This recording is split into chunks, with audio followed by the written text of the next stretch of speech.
Positively make sure you unplug it before you go to put the belt in. This guy here is probably the hardest part.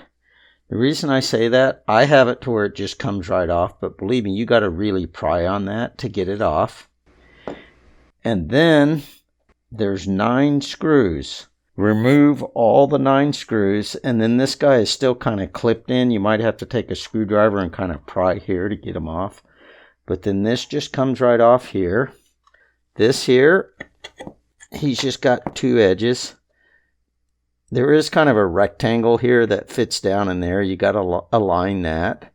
But then the belt just goes on right here, and then you can lift this motor up and put him on that gear right there. Just make sure he's actually on the gear itself. Then from there, it's a matter of lining this stuff up.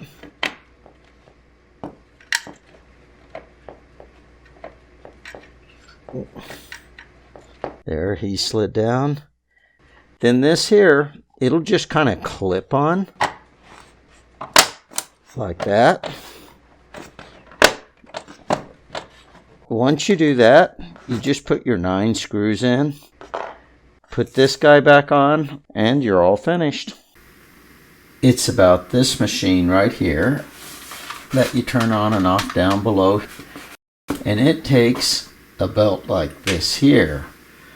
However, I was not able to find this belt on Amazon directly for this machine, but there was another vacuum cleaner that gives you 2 belts, and one of them is this belt right here, which is a 203-6804. That's what goes in this machine.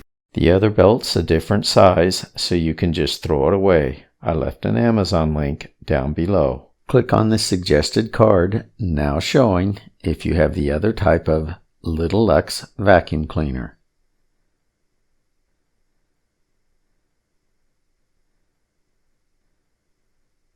This is Ron from Fixing Stuff in Black and White, signing off.